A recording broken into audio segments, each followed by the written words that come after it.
Bahlil mengatakan idenya dari saya, bukan dari Jokowi. Ya iyalah.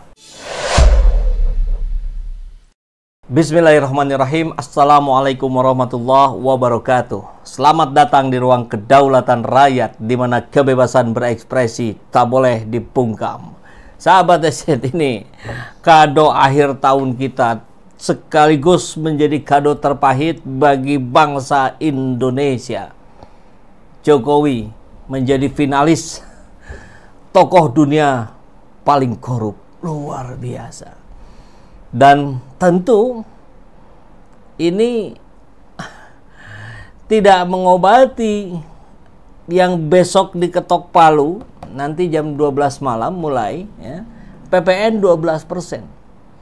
Jadi semakin kehidupan rakyat berat, semakin kita ditunjukkan bahwa para pejabat kita memang jauh dari kata kompeten.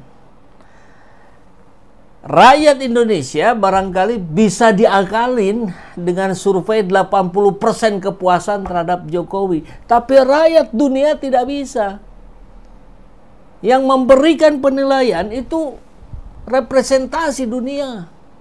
Tidak bisa dibungkam dengan seperti lembaga-lembaga survei, mohon maaf, bayaran, yang bisa membuktikan, yang bisa menghasilkan 80% kepuasan Jokowi. Ini hasilnya berbanding terbalik.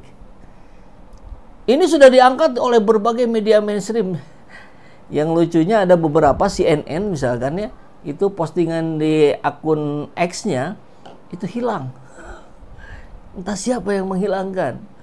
Kemudian bahkan ada kawan kita yang mencoba untuk membuka websitenya, ya, lembaga yang memunculkan itu juga tidak bisa diakses. Ada apa ini? Luar biasa. Jokowi masuk daftar tokoh dunia paling korup 2024 versi OCCRP. Paling memalukan satu negara ini. Tapi rakyat dunia memang tak bisa dibungkam. Dunia bukti bahwa selama ini memang Jokowi paling korup. Korup itu rusak juga artinya ya. Kita lihat sistemnya yang begitu rusak. Duit negara digunakan untuk memenuhi ambisi dan nafsu kekuasaan keluarga. Dinasti Jokowi. Ini sudah tampak nyata di depan mata kita. Bagaimana anak-anaknya didorong semua masuk ke politik. Padahal beberapa sebelumnya bilang tidak. Jadi tambah lagi gelarnya setelah Raja Ngibul, lip service, the king of lip service, dan seterusnya. Ya, ini saya ulang lagi. Tidak pernah yang namanya saya minta perpanjangan atau 3 periode kepada siapapun. Tanyakan saja ke Ibu Mega, atau tanyakan saja ke Mbak Puan, atau tanyakan saja ke partai-partai. Kapan, di mana, atau siapa yang saya utus? Enggak pernah ada. Ya, jangan menjadi framing jahat seperti itu. Enggak baik. Ada yang nyebokin, ada dong. Langsung yang nyebokinnya ada. Jadi Bahlil Lahadalia membantah pernyataan Hasto yang mengatakan Jokowi yang meminta penundaan. Jadi tidak, katanya. Siapa yang meminta? Saya, katanya, kata Bahlil. Tolong dicatat baik-baik ya. Sebelum saya menjadi ketum Golkar, ide pertama yang mengeluarkan untuk Pilpres ditunda itu adalah ide Menteri Investasi, yaitu saya. Ambil peran sebagai tumbal. Ya kan, di video sebelumnya kita sudah bahas. Cara-cara Jokowi itu ya begitu. Mengatasnamakan orang lain, menggunakan tangan orang lain, menggunakan mulut orang lain. Masa kita nggak bisa paham hal sesederhana itu? Ya nggak akan saya yang bilang. Ya tinggal saya suruh aja sih dia, kalau lu yang ngomong, lu yang ngomong, lu yang ngomong. Kan tidak ada visi menteri, yang ada visi presiden. Nah, kan di eranya Jokowi begitu. Jadi semua ya Jokowi lah. Kan tidak bisa lagi yang lain. Bahlil mengatakan idenya dari saya, bukan dari Jokowi. Ya iyalah. Selamat ya Pak D, masuk daftar tokoh dunia paling korup. Dan ini yang akan menjadi huru-hara politik 2025. Jokowi hari ini stres, tertekan, dan potensi Fufu Fafa terpental semakin besar.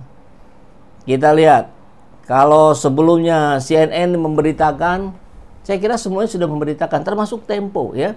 Organized Crime and Corruption Reporting Project (OCCRP) merilis daftar pemimpin paling korup di dunia. Dan Jokowi masuk pada finalis ya, tokoh paling korup itu. Disamakan nih ya. Yang lainnya ada Presiden Kenya, Nigeria, Perdana Menteri Bangladesh, mantan, pebisnis India, dan pemenangannya memang Presiden Suriah, Bashar al-Assad, yang kini lari ke Rusia setelah kelompok oposisi merebut Damaskus 3 pekan lalu. OCCRP adalah organisasi jurnalisme investigasi dunia yang fokus pada isu korupsi dan kejahatan terorganisasi. Tempo, salah satu media yang menjalin kolaborasi dengan OCCRP. Tempo ya, satu-satunya media yang paling keras menunjukkan kekritisannya kepada pemerintahan. Ya, selain Tempo siapa yang lebih keras lagi? Tidak ada rasanya ya.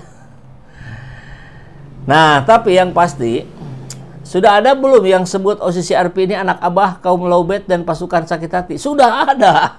Sudah banyak. Siapa lagi yang bisa dijadikan kambing hitam? Ya anak abah. Kan begitu. Nah,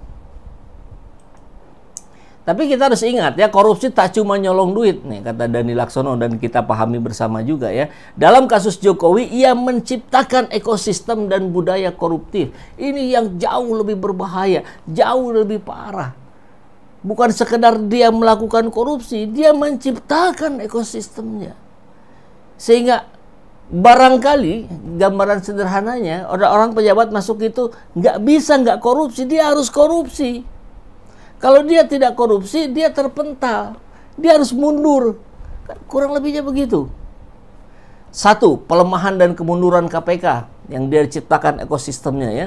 Kenapa? KPK asalnya independen, kemudian ditarik jadi di bawah presiden. Gimana mau independen? Dua, indeks korupsi memburuk. Tiga, kerusakan institusi penegak hukum. Empat, nepotisme, kroni bisnis, dan kekuasaan. 5. Kasus korupsi jadi alat tawar politik. Politik sprindik itu yang kita dengar rumornya sangat kencang di Erlangga Hartarto yang mencungkalkan dia dari ketum Golkar tapi masih dipertahankan menjadi menteri. Karena mungkin ya itulah ruang negosiasinya ada di situ gitu. Kado akhir tahun 2024 ditutup dengan pengumuman Jokowi sebagai finalis tokoh dunia terkorup. Ngeri ya. Ampun.